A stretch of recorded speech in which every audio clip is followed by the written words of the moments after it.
Hi, I know you're ready to see this week's episode of Director's Cut. Thanks for tuning in.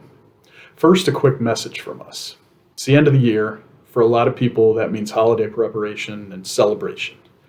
It also means that it's time to make those final charitable contributions to get them on your 2020 tax return. We'd like to ask this year that you consider the Geo-Institute when you make those contributions. Your gift to GI goes to our Student Participation Fund, 100% of it. We don't pay salaries, overhead, or anything else out of your donation. It pays for the student competitions, travel grants, supports grad student chapters, and a lot more. As I hope you've noticed, it's our 25th anniversary this year. We are fortunate to have GI past President Ed Kavazanjian contribute a matching gift of $125,000 to the Student Participation Fund this summer. Matching gift means that we need others' contributions in order to make it happen. As of December 8th, we're about 15% of the way to our goal, so we have a long way to go. We have some great thank you gifts for your donations. For $25 or more, you'll receive the limited edition 25th anniversary GI pin. It's the only way you're going to be able to get one of these. For $250 or more, you'll receive a pin and a limited edition GI golf shirt. Same thing, only available with your contribution. For $2,500 and more, you'll receive both the pin and the shirt, and also recognition as part of the President's Circle and 4 issues of GeoStrata in 2021. We have corporate giving options as well, so be sure to check those out. To make your gift, visit geoinstitute.org and click Student Participation Fund. Remember the 3 100s. 100% of your gift goes to student programs, 100% is tax deductible, and 100% will be matched until we hit that $125,000 plateau. Thanks for your generosity. Have a very happy holidays and a great start to 2021. Now on to the show.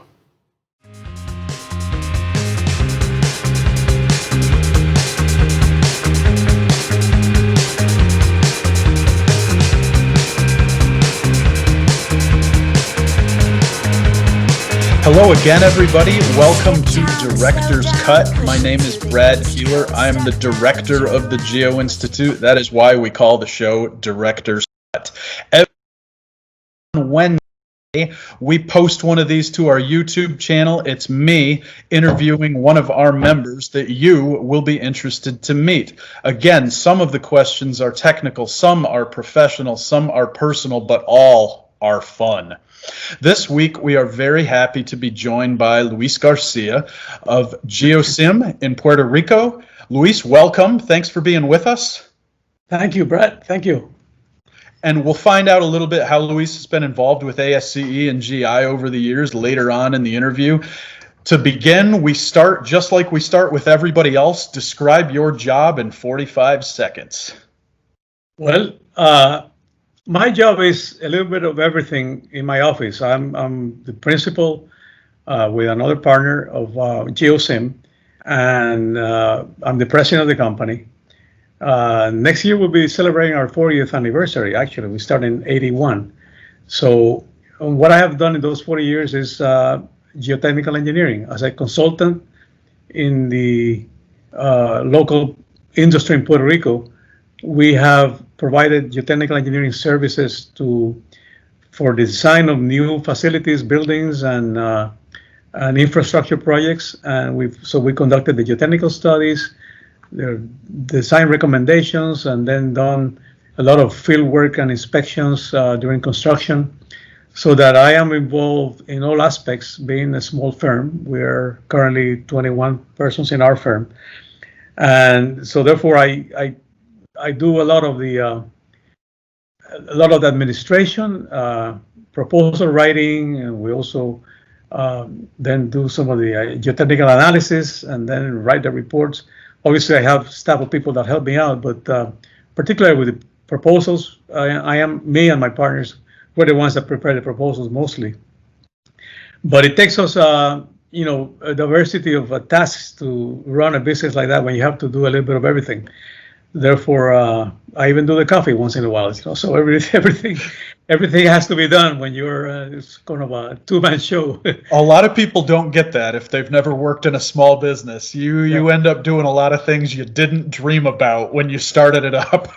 But it's fun because being a small firm, we also run the firm in a somewhat of an informal way. I mean, we're very professional, but we are not seriously divided in roles, so to speak. So most of my staff has been with me many years, 10, 20 years or more, and therefore we have a good group of people.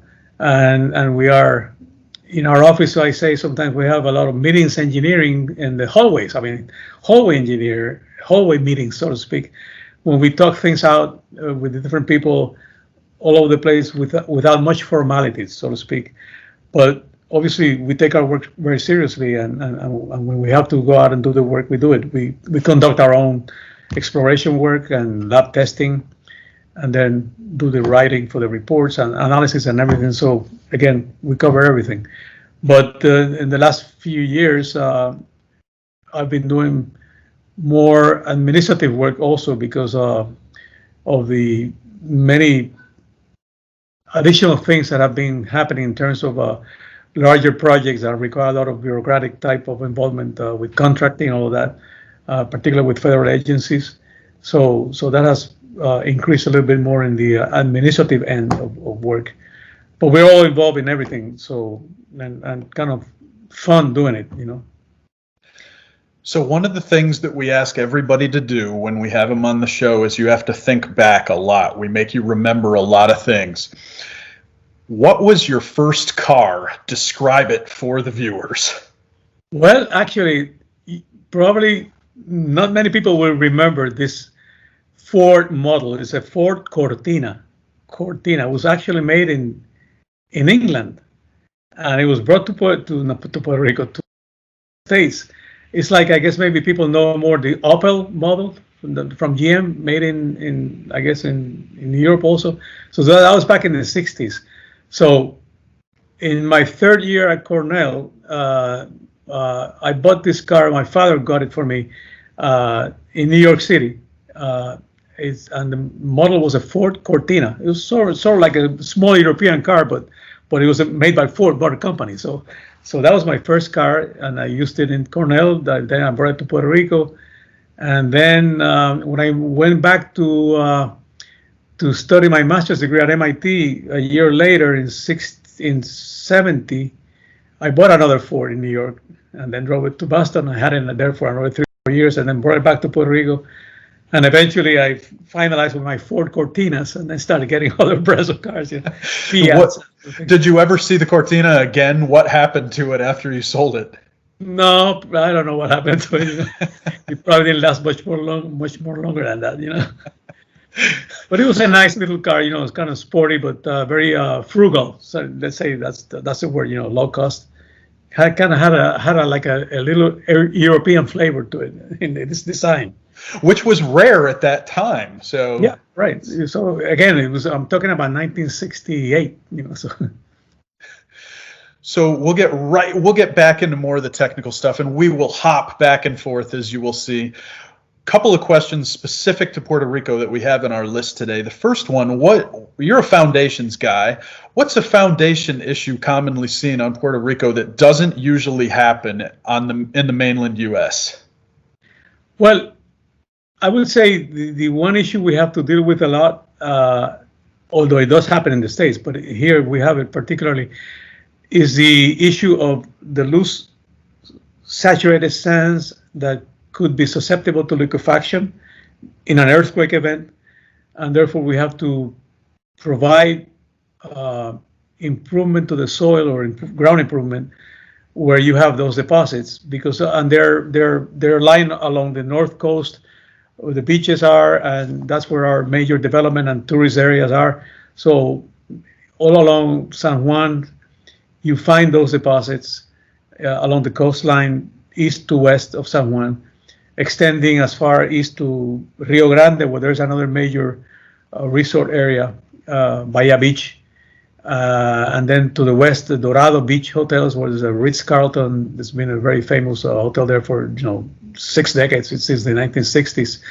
The deposits there, again, loose sands that are susceptible to liquefaction, and although we have not had a major earthquake except as of last year, we are all very aware of the problems that could develop if you have an earthquake and a liquefaction problem develops. So we all provide for remedial measures to, not remedial measures, to improve the ground or to design against the probability of a liquefaction problem so that the buildings are either improved in densified sands or in piles, but to be able to resist the effects of liquefaction. That's probably, in my view, one of the major issues. Other areas are having to do with the karst terrain or the limestone terrain that extends along the north coast towards the west. You have a lot of development of the hillsides, the mogotes, like the hilltops, and then the depressions which are the sinkholes. And so the sinkholes are a feature of solutioning of the limestone due to the acidic waters that come down, that trickle down from the ground surface.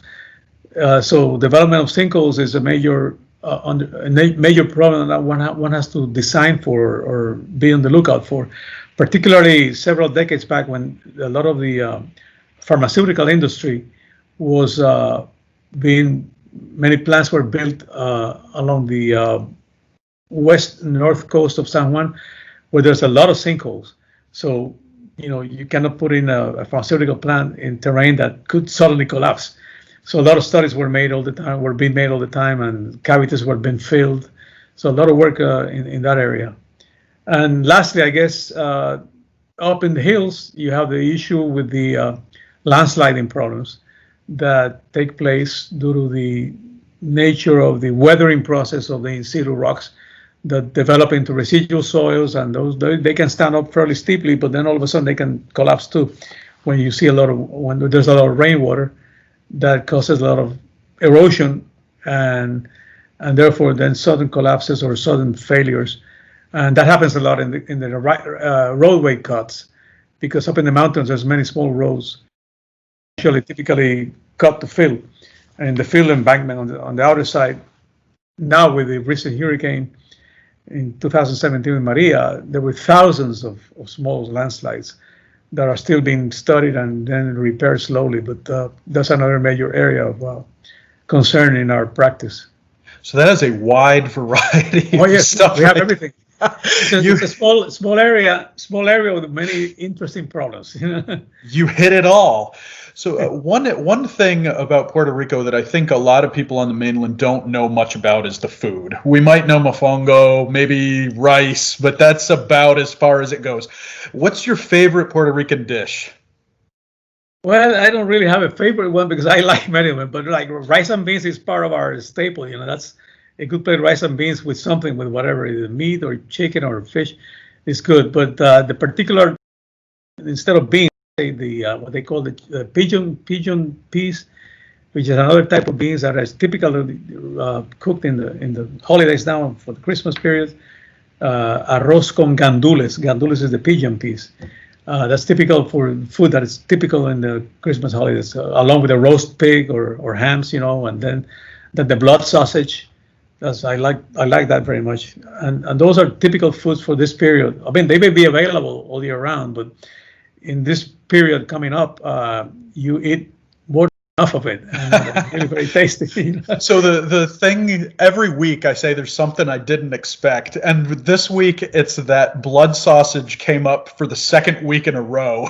Is that right? So those eagle-eyed director's cut watchers will have to go back and look at Archie Filshul's episode 2 and see where we talked about blood sausage. Blood sausage is really, really good. Did not expect that. So And we also have the pasteles, which is the pasteles. Oh, yeah. You probably heard of them, done with the plantain mass, and then you fill them up with meat or chicken or whatever. But those are typical for the holiday periods, and we all eat all of that a lot during these days because there's festivities and home parties or even private parties or whatever, business parties, and so the typical food is served in those days, and you eat it a dozen times, in the 2 or 3 weeks of the holidays. So hopefully some people will go out and change up their Christmas menu a little bit after watching this interview. Yeah. Now we're going to make you think back again a little bit. You earned your master's at MIT in the early 70s. You studied there now almost 50 years ago. How directly do you feel like Carl Terzaghi affected your study and impacted what you learned there? Yeah, well, yeah, I saw that question and it got me thinking. See, the geotechnical engineering field or practice attracted me because of the nature of the way of practicing engineering in terms of being not so strict and formal. We have to be open to what nature presents before us for us to analyze the problem and then find a solution, as opposed to something more rigid in structures that, you have concrete or steel, the properties, and you just crank out the numbers, you follow the codes. In geotechnical engineering, which is closely tied to geology, you have principles of engineering that you follow for your analysis, but you also have to understand the behavioral processes of the soil or the ground or the weather rock or those intermediate soils that we call between soil and rock.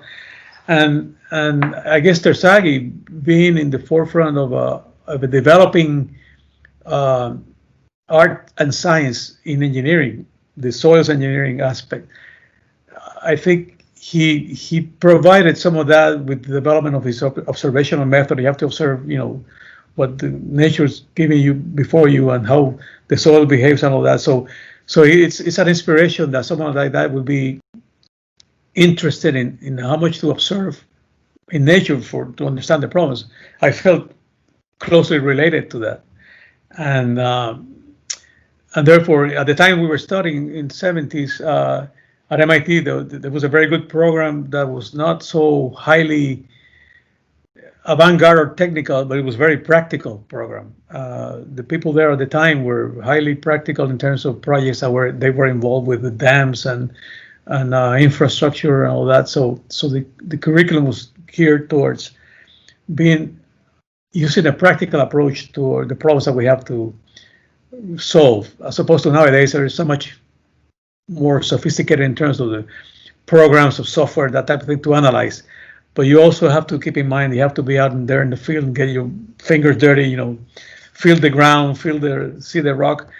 So, and that's a typical thing from Terzaghi, that he would go to the project sites and the dams that he worked on and all that. And there was a famous quote from him about, he was once asked, well, what is the factor of safety of these slopes, the road cuts and all that? And he says, well, I don't know. I just cut them as steep as they can hold, and then the ones that fail, we just clear out the road, So that's a practical solution, because you cannot always give out a definite answer to a solution along a roadway, So you cut them steep, and then the ones that fail, that's all right.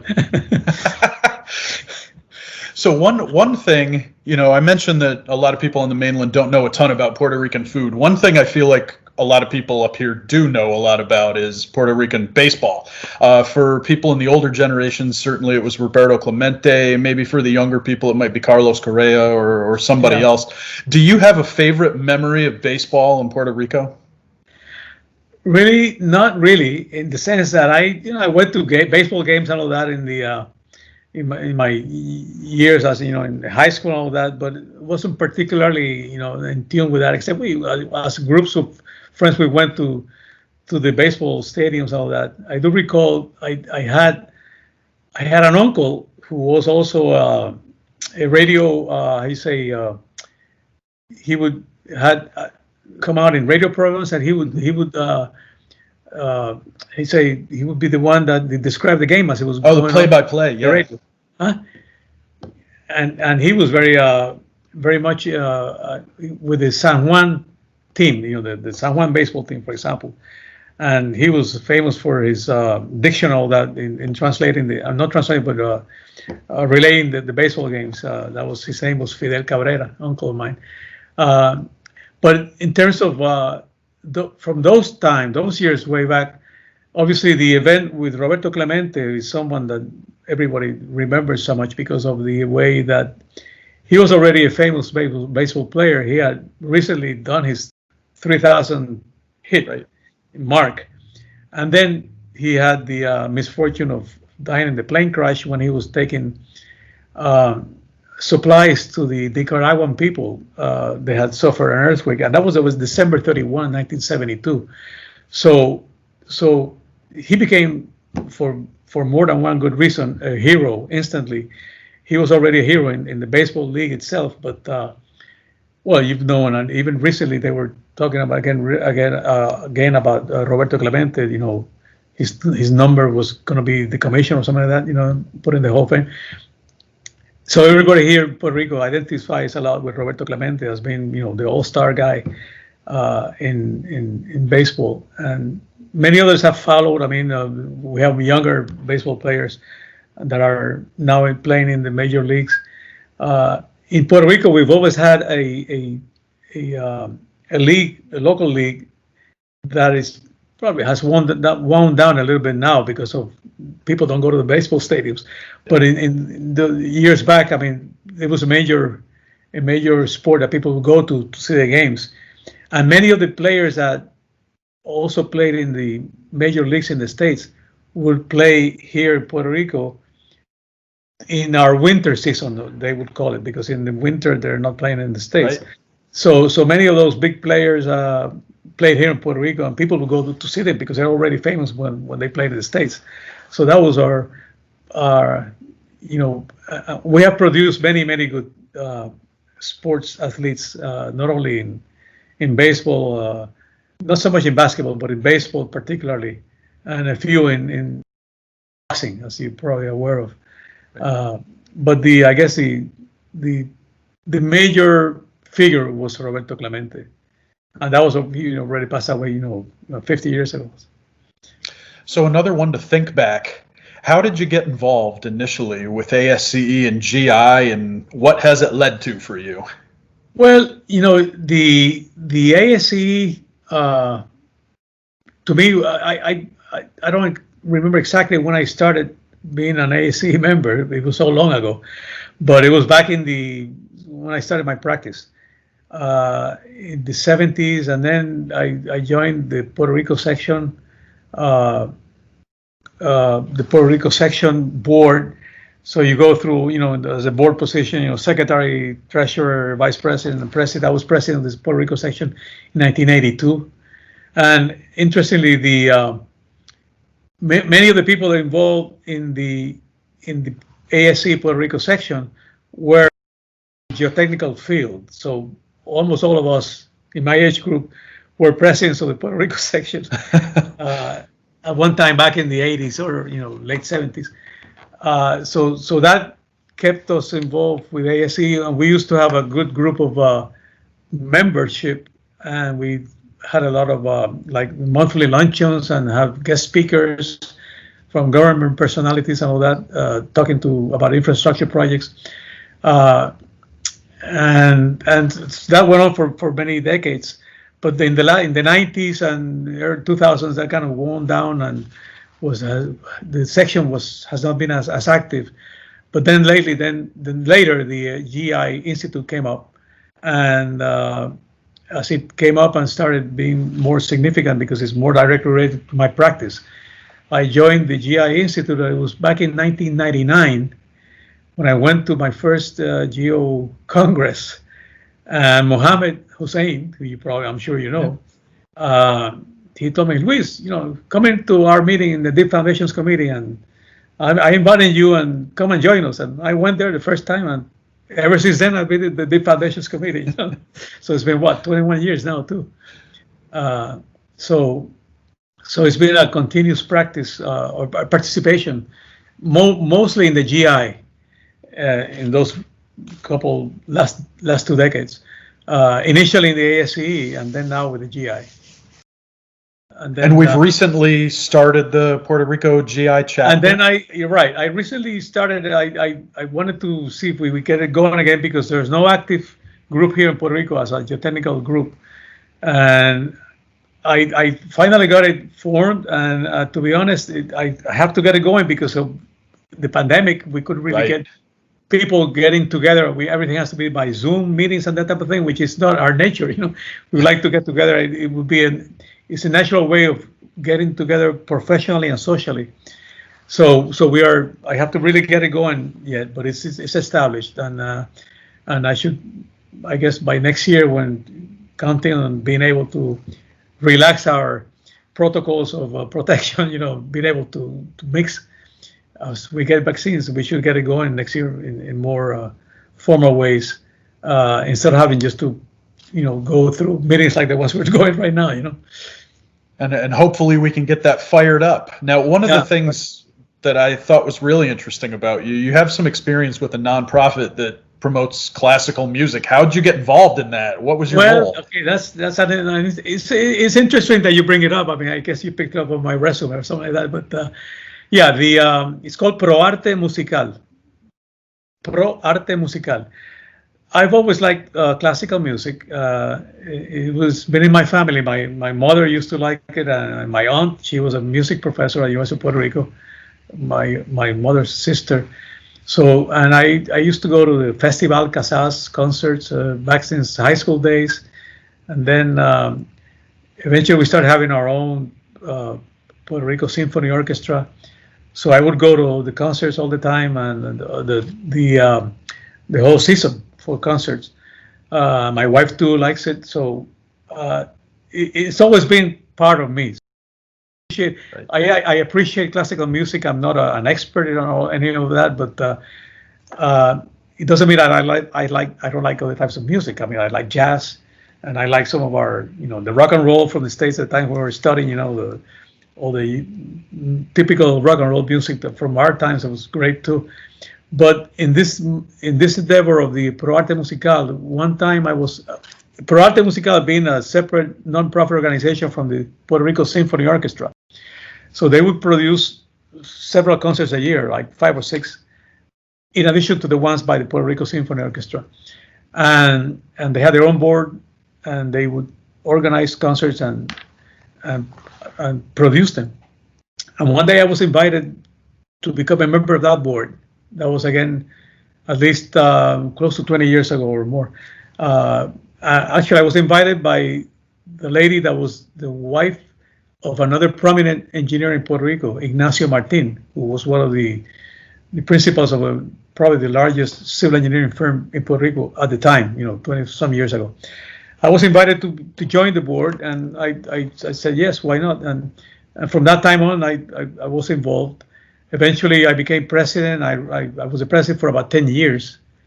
And what we do is we invite musicians, professional musicians, and in the classical music world, to come to Puerto Rico and give a concert. So we produce concerts, about 5 or 6 a year, and these are musicians that are either from the States or even from Europe.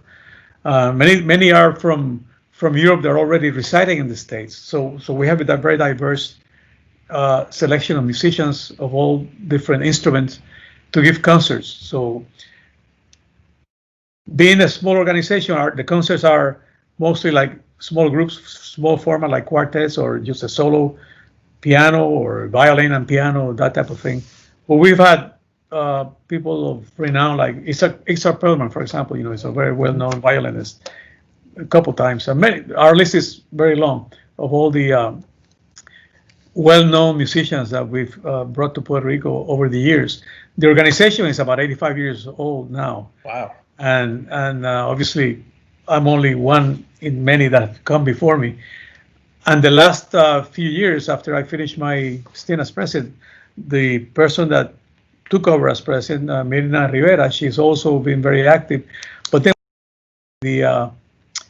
with this situation with the pandemic, and the fact that in addition to all of the other things that have been affected in the economy, the arts have been badly affected because you cannot get together to put up a performance, to go see a show of any kind, either whether it be theater or music or anything, whether it's formal or informal. Even if it's Bad Bunny, either very urban type of music or classical music, nobody can go into a stadium anymore.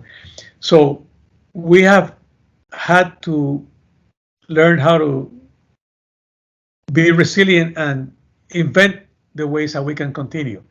And this has been also an interesting path of growth because we are now producing virtual concerts on our own, and that's been interesting because we are finishing our season from last year that was interrupted with about 4 different virtual concerts that have been organized. The musicians play live at the concert hall, but no audience, gets taped, and then we are reproducing it via, in this case, Tiquetera, which is one of the many forms of producing an audio visual presentation. And we've done 3 or 4, and we have one more to finish the year. Next week, the 10th, we're going to have the Kronos Quartet, which is a well-known group. I don't know if you've heard the Kronos Quartet. We are having them on the 10th of December. Again, they were scheduled to be here physically present last year, but I mean, during the times of the when the pandemic started in March, so it had to be canceled and interrupted, and so we have found our ways of doing things that we did not have before, and now we're doing it. We have all had to adapt, and we're trying to make it possible that we can continue because funding has also dried up. Although we're getting funding for other types of things, such as master class productions. So local musicians give out a master class, and has had a very good attraction. A lot of people listen to those master classes because they're local people. But our the concerts continuing our series, that's an experiment that we're still undergoing, and we've had 2 now, and we have 1 more, and we'll continue that way because the pandemic is not going to go away so quickly. Even if we have a vaccine, it's going to be a while till people can get and meet together in concert halls as we used to. So we have at least another year before us to come back to that normality, if at all we come back to that normality. And I think what we are concluding is that in addition to having the concerts that we eventually will have physically present, you probably have the idea to also tape them and be able to present them virtually for more potential exposures to the concert, so more people can attend to them. Even if it's not physically present, then they can also see it at their own wish, at their own pace, at their own time, through the mediums, whether it be whatever platform is designed for that. But it's been a challenge, and the ones that survive are the ones that are proving to find ways of being creative, to find how to circumvent the obstacles, So we'll finish with 2 questions specifically about Puerto Rico. The first one is that you guys, it's well known between Hurricane Maria, the earthquake earlier this year, Puerto Rico has suffered some life-changing natural disasters in the past few years.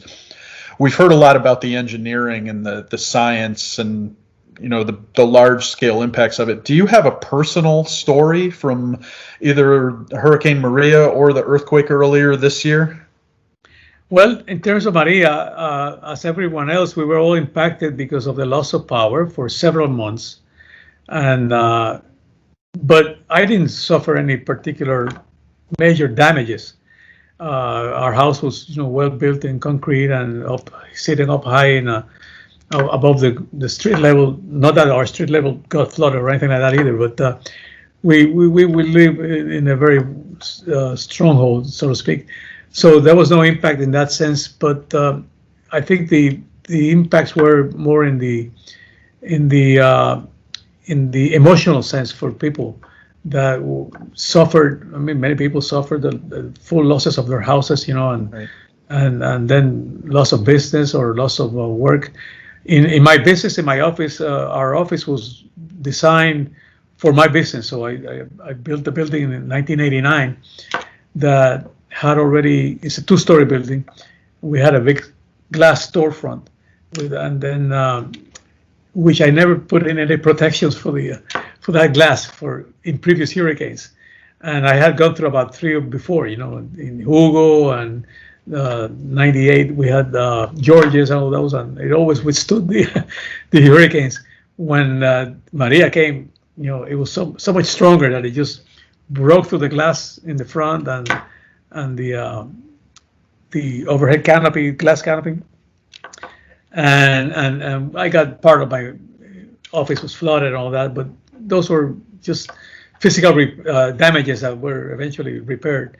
I can say, fortunately, no one in my immediate surroundings and my employees or anything like that suffered major problems. But I did have, for example, we had one good friend, a couple friends of ours that were living in. We have a beach house in Dorado, and they were living there permanently, and because of the loss of power and the closing of the roads, because of all the trees. So they came to live with us back in San Juan, and they even brought in my friend's mother. She was 100 years old, and people like this that are all of a sudden, and her house flooded in another part of San Juan. So we put them up in our house. We were all staying there for a few days. The thing is that there's uncertainty. You don't know how long it's going to last. I mean, you lose power in the entire island, just about. You lose communications. The cellulars were not working, and therefore everybody gets very nervous, and a lot of anxiety comes up, and those were the major damages to many people. Fortunately, not in my case. I didn't suffer in that sense. And then eventually we have become involved in different types of projects, studying the different landslides that have occurred in the mountains, and there are smaller roadways. But I guess the lesson is what I've mentioned before when we started, the real need for building better housing in Puerto Rico, because a lot of people lost their homes due to flooding or not being able to withstand the winds. But that's when people build informal construction instead of formal housing with proper designs. Even if it's a low-cost house, it can be built well designed at still a low cost. But when people are not provided the tools to be able to build good, well-designed houses, they build houses even if they use masonry blocks, but they're very unsafe. And they build in areas that are floodable, prone to flooding, and that's what happened a lot. So that's we still have houses with the blue toldos. They have not been able to repair their roofs. This is 3 years past, And for those of you who are wondering about that, the Corps of Engineers puts the blue roofs on the tops of houses so they can see where they need to go in and repair. Correct? Well, not only that, but to provide you some protection. Well, also, yeah. Yeah, but the blue color, it strikes out. You can see it readily. But yeah, but it's been 3 years since then, and although some people may be still suffering, but by and large we have recovered a little bit from that. Our power system is still suffering, and there's going to be major repairs done to that. And there's talk about, instead of having a government-owned agency that runs the power company, it's going to be subcontracted to other private outfits to run it, both in the distribution and in the generation and the distribution and transmission. There's 3 different areas that have to be dealt with, but those are under programs for putting out the PPPs, government, private government projects that can run those agencies to be more efficient, because many of the problems we've had is that all of these government-run agencies are broke. I mean, they don't have money, and they still operate, but with underfunded and literally broke. Then that's what caused the coming in of the fiscal review board that was appointed by Congress and all that. So we're still dealing in a dire fiscal economic situation. Top to that, the hurricanes, then the earthquake, and then latest the COVID pandemic. 3 different things. At least for the time being, we're having lots of funding, federal funding from FEMA and similar agencies, providing money for repairs and replacements and improvements. And that money will be coming in it's almost trickling in. It's not coming in as fast as it gets assigned. But I think we're going to have some of that coming in the next 5 to 10 to help towards improving our situation, our economic situation, and getting us out of the situation we are in now. But it's been 3 different major impacts that have to do with the nature in a way, because even the COVID situation is a natural thing. It's not something that we can plan for, or provide, or even protect ourselves. It just came in, and it's been worse than the hurricane and the earthquake. As you know, in the States, it's been the same. So then, with all that in mind, if you were elected governor of Puerto Rico tomorrow, what policy would you implement first to help prepare for and mitigate future disasters? Well, I think things that have to be done at the time. I would say we have to improve on the housing situation in terms of not allowing so much informal housing that has led to, in the earthquake, the collapse of so many houses or even buildings that collapsed because of improper designs of short columns and heavy masses of the second floor, only on stilts, so to speak, in small columns without any shear wall protections. That type of thing caused the damages typically of all the single family houses that collapsed.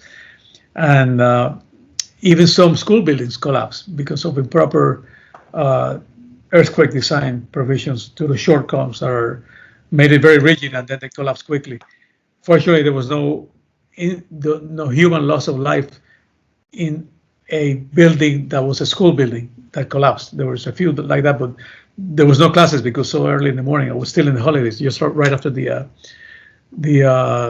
Three Kings Day. But yeah, we have to improve on that, but not only designing. I mean, we have good codes.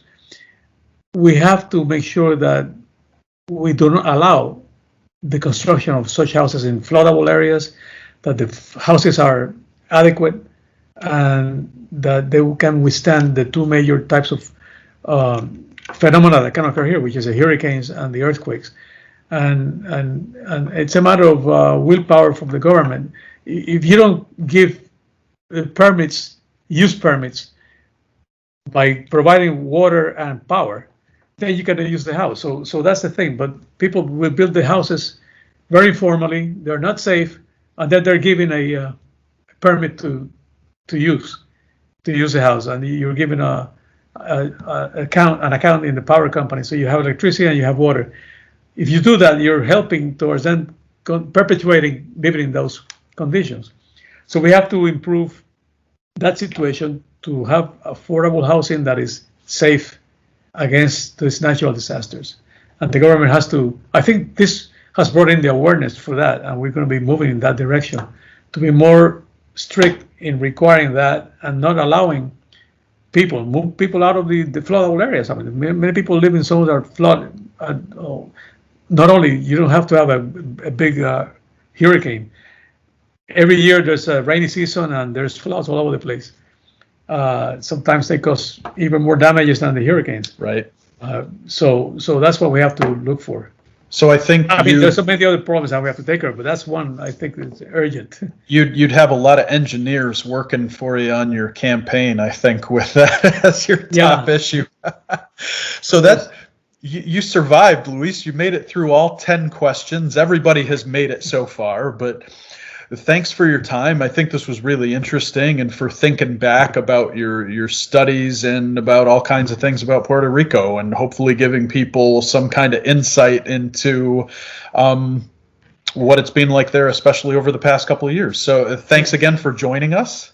Well, thank you for inviting me, and I think it's been really fun doing it. I mean, I didn't know exactly what to expect, but it's been easy to talk to you, and it's been, you can keep it up. You're doing a good job as a host. Thanks. If you like what you saw today, and I think you probably did if you watched till the end, we have lots of other director's cuts available on our YouTube channel.